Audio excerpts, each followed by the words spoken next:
So how is everyone this morning? All right, I'm excited to be here as well. My name is Lina del Pilar Traslavina Ramirez. Whoa. Wow, what's that? Thank you. Actually, that was my name.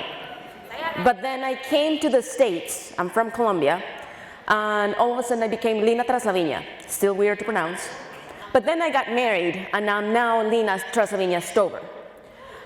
So I guess I became German by marriage, but I'm a Latina. And I'm standing in front of you as a proud Latina. Thank you. Somebody said beautiful too, and yes, sir. So I'm a beautiful Latina.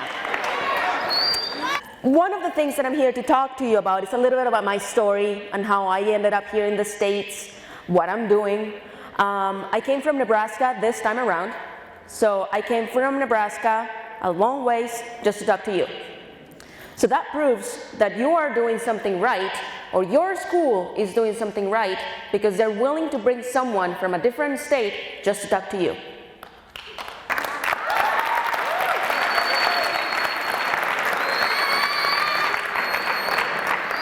Now, in front of you, you have a beautiful, thank you, proud Latina, self-confident, right? Not always that way. Let me go back to 15 years old, when really everything started. When I was 15, I would look at my friends and they all had boyfriends, and I didn't. So that beautiful Latina, not at the time. In fact, I'm a nerd. I'm proud to be a nerd. Always been a nerd. So I was doing great in math, but not so great in relationships. I could figure out the relationships in chemistry, but not in real life. But at 15, then I realized, okay, my friends, all girlfriends, beautiful all girlfriends, they all have boyfriends. I must be doing something wrong. Even though my dad tells me all my life, you're beautiful. Of course, your dad always tells you you're beautiful. They kind of have to tell you you're beautiful, you know.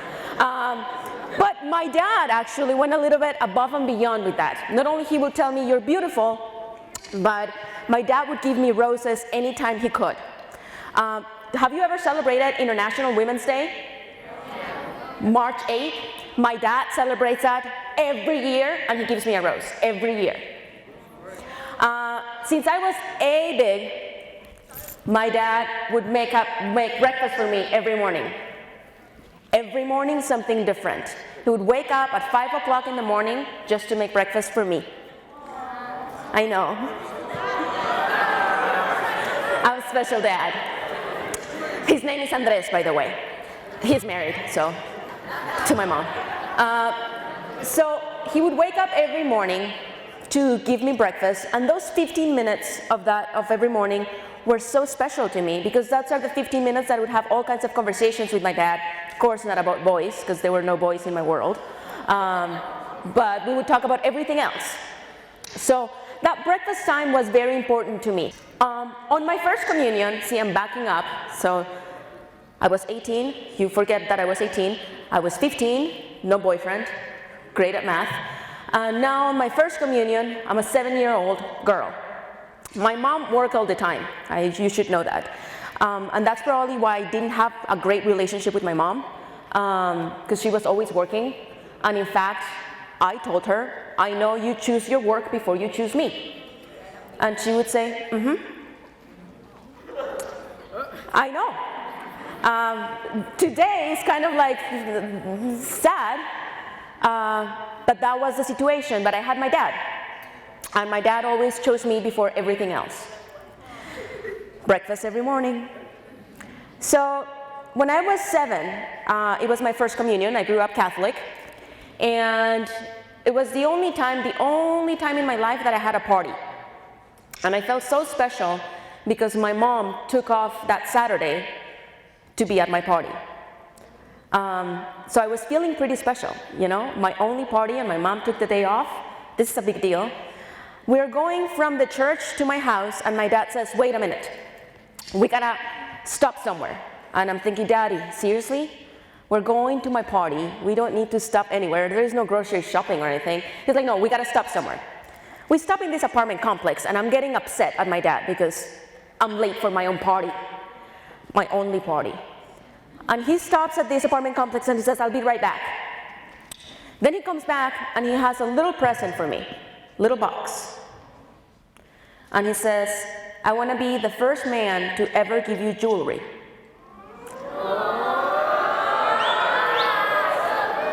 So my dad, when I was 7, gave me my first necklace, my first piece of real jewelry. I still have it. I didn't bring it with me, but I still have it. So now kind of you can tell what kind of relationship I have with my dad. We love each other. I'm his princess. I'll always be his princess. And that's great for me. So when I was 18, now go back to when I was 18, I was teaching English, and I had my routine. I would wake up every morning, get ready, not so beautiful ready. Today I did, but then get ready, go downstairs, have breakfast with my dad, and go to work. So the routine was the same every day. Wake up, get ready, have breakfast with my dad, go to work. Now the thing is, at the time, remember, I don't have a boyfriend. I'm comparing myself to my friends. I don't fit in. I'm a nerd. I'm on the outside. So this self-confident Lina that you have in front of you today was not the same Lina at 18 or at 15. Wake up in the morning, have breakfast with my dad, go to work, and then I would throw up my breakfast. Because the thing is, at age 15, when I started looking and comparing myself to my friends, I decided that the reason I didn't have a boyfriend is because I was too big. I'm not big today, and I wasn't big then. But I decided that if I just lose 1 more pound, I'll get a boyfriend. If I just do this, I'll fit in. So I started with a simple diet, because we all want a diet. In fact, 50% of 3rd graders today want to diet. That's young. So I started dieting. And as I started to lose weight, people would comment, "You look great." Yes, sir. So my diet was working. My diet, wake up in the morning, get ready, have breakfast with my dad, and then throw up. What I did is that I slowly developed an eating disorder. It's called bulimia. It's when you eat a lot of food and then you purge it, either by throwing up or exercise. What you need to know is that bulimia is an illness. It's a deadly illness. In fact, it's the deadliest mental illness out there. But when people die of bulimia or an eating disorder, in their death certificate, it doesn't say that they died of an eating disorder. They died of organ failure, they died of a heart attack, or suicide. So when I was 18, and I would have breakfast with my dad every morning, I would also throw it up. I would feel so guilty. Because breakfast is the one piece that I had with my dad since I was this big. He put so much love in that meal. And I just threw it away, literally, down the toilet. Felt so guilty, but my diet was working. So inside of me, I'm coming up with all these lies about why am I doing this? I was doing it to fit in. Because what I saw in the mirror, I did not like. What I saw in the mirror was ugly. I'm not ugly, but the mirror was saying that I was ugly. Don't trust the mirror, by the way. So at 18, routine, now you know it. Wake up in the morning, get ready, go downstairs, have breakfast with my dad, throw up. After I would throw up, I would be hungry. So I would eat about 50 cookies, vanilla kind. Because if you'd eat Oreos and you throw them up, all the black gets stuck in your teeth.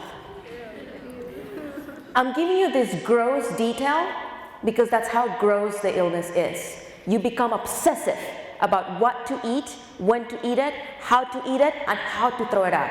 And keep it a secret. So this one day, when I was 18, December 12th, my dad was at home because he had surgery. And I did my routine, wake up in the morning, get ready, have breakfast, because even though my dad had surgery, he woke up that morning to make me breakfast. Have breakfast, throw up, feel guilty, eat my 50 cookies, get home, and throw up. I lived in a house that has wood floors. Have you ever been in a place that has wood floors, that when you walk in one room, you hear it somewhere else? So that's kind of my house. And I was in my bedroom. And imagine that this is my bed. So this is my bed. The door is right here. This is my nightstand. Okay? Picture my room? Got it? My nightstand, the door, my bed. Welcome to my room.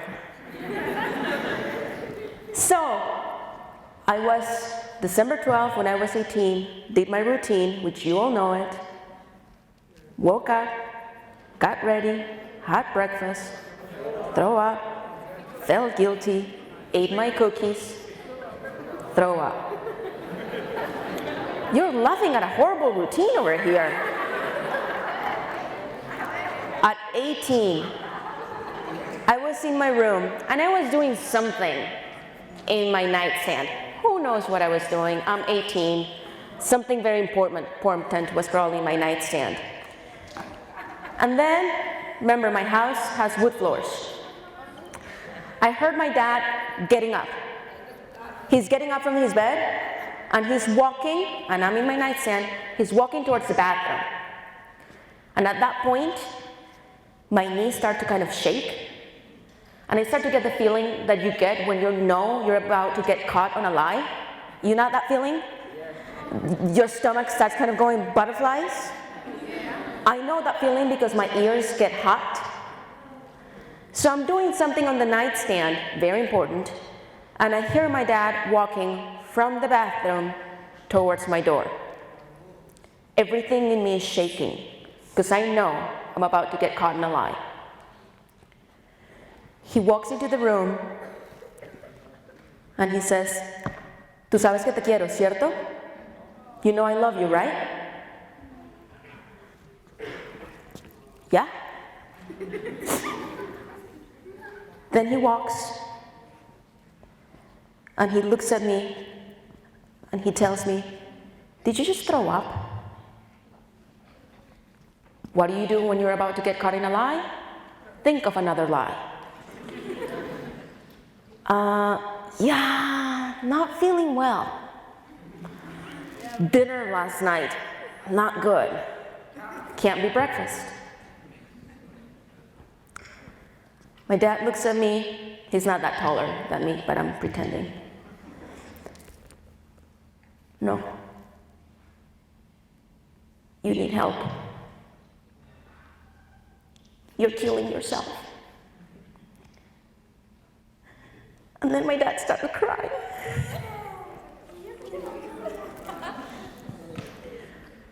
I can't see my dad cry. And he tells me, "You're killing yourself and you're killing my grandchildren." you need help. You know, when he walked into the room and he said, I love you, it's like he punched me. When he sat on my bed and he started to cry, it's like he kicked me.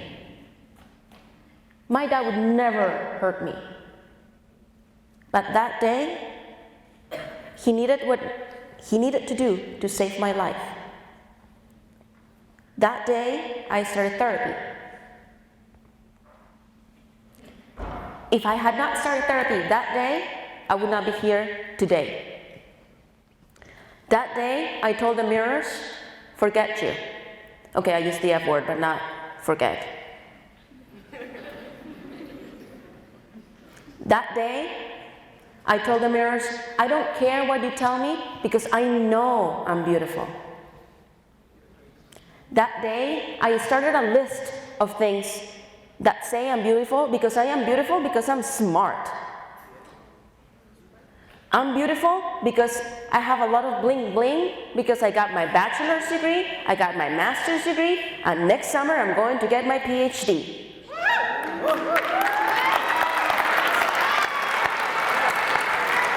That's my bling bling. I'm beautiful because the man that I married, because eventually I got a boyfriend, and eventually I got married. The man that I married thinks that the sexiest thing that I've ever done was buy a house. And you know why I was able to buy a house? Because I got my bachelor's, my master's, and next summer I'm getting my PhD.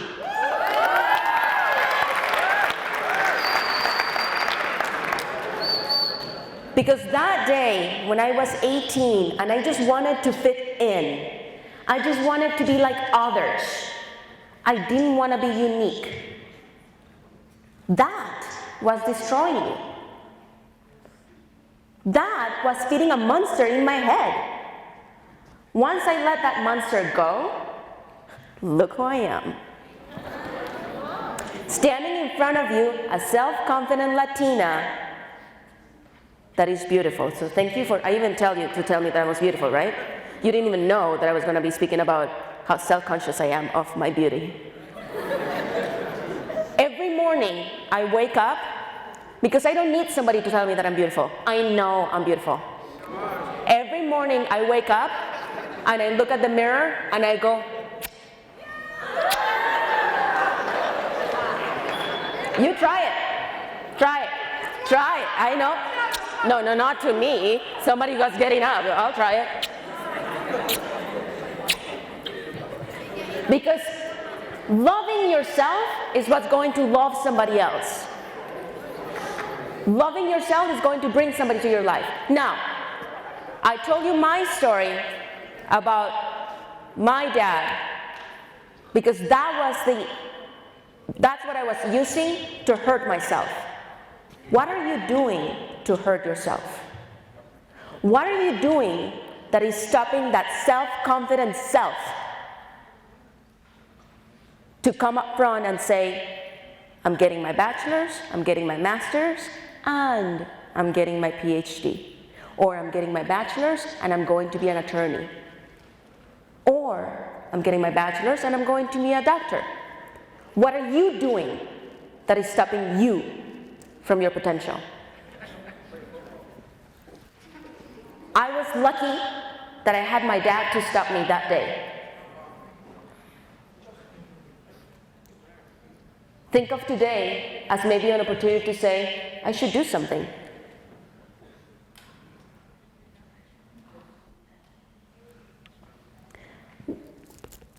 Remember, I'm very self-conscious of my accent. So, when I write essays, it seems like I write with an accent too, or that's what I call when I write with grammatical errors, because I write with an accent. I've been in the States for 12 years, and I still need someone to read my essays.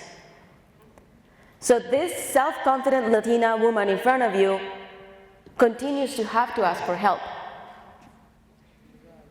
Because if you don't ask for help, you're not moving forward. I didn't get here on my own.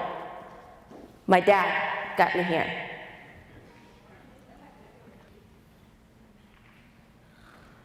Because this is a deal. Part of an eating disorder also comes with depression. Depression is another interesting illness. Have you seen the commercials that says depression hurts? And there's a lady sleeping on the bed, depression hurts. They kind of look sad. Depression hurts, but you don't always see depression.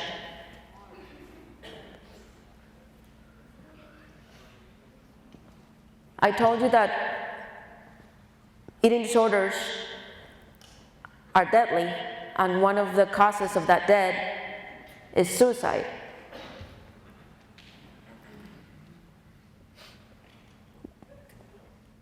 When I was 18, my dad saved my life. But 10 years later, I decided that I wasn't worth it. And 10 years later, my depression came back. And 10 years later, that monster in my head came back. And 10 years later, despite of everything that I've done, my world crumbled. And I went back to my eating disorder, and this kind came worse, because this time around, I was a grown-up and I was alone, and I could start thinking about killing myself. Because I wasn't going to let the disease kill me, I was just going to do it for myself.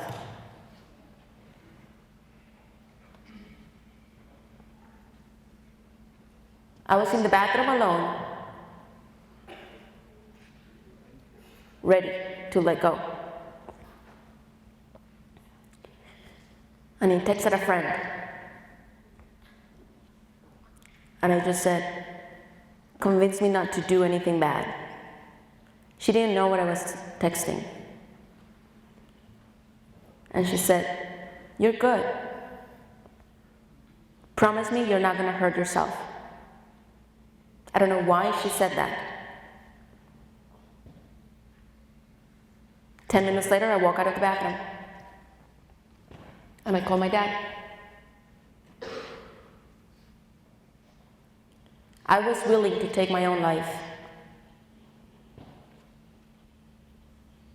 because I was so stressed out with life. But a simple text message saved my life. Immediately after that, I went to therapy. And once again, I had to go back to my notes of why I'm beautiful, because I am beautiful because I'm smart.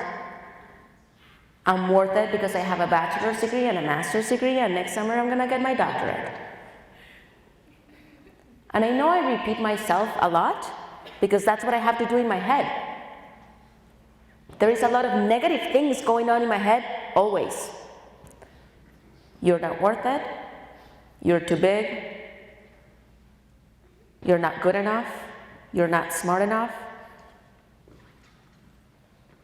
But as those bad thoughts in my head overcome me, that's my bad dog. I also have a good dog that says, you're beautiful because you're smart. You're beautiful because you have a master's degree, and future, you're gonna get a doctorate degree. You're beautiful because you love yourself. You're beautiful because you were so smart that that day in the bathroom, you texted somebody. Because you all know you're not alone. There's at least one person in this world that cares about you. At least. And the reason why I know that is because I'm here. Again, I'm from Nebraska. They brought me here just to speak to you. They didn't have to do that. So at least one person cares about you. My question to you is, do you care about you? Because if you don't care about you, what is that person supposed to do? How can you ask other people to love you when you don't love yourself?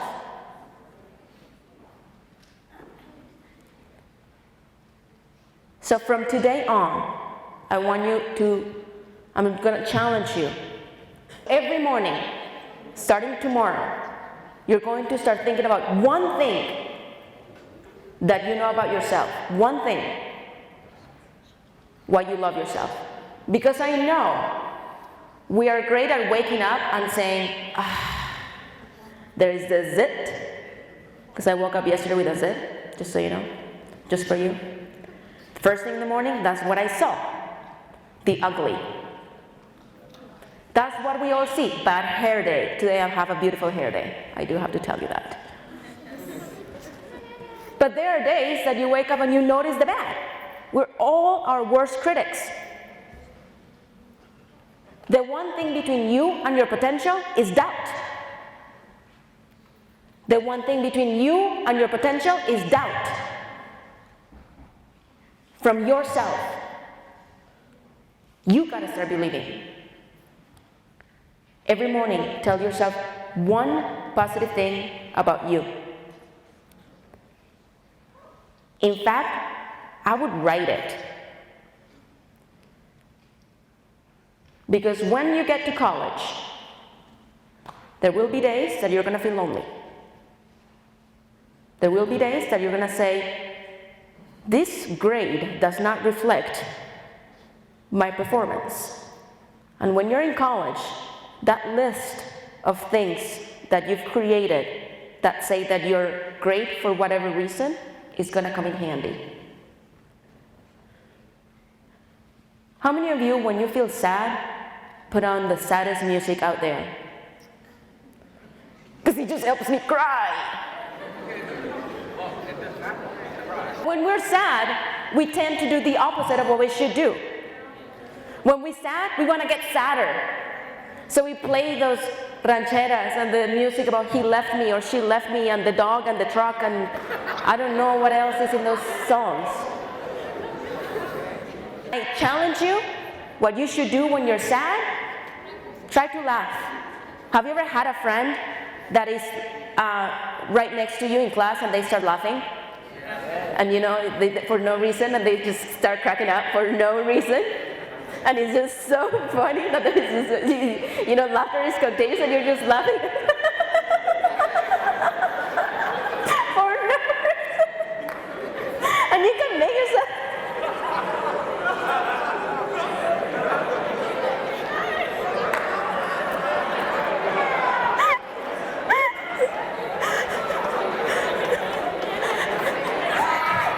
Because laughter is contagious.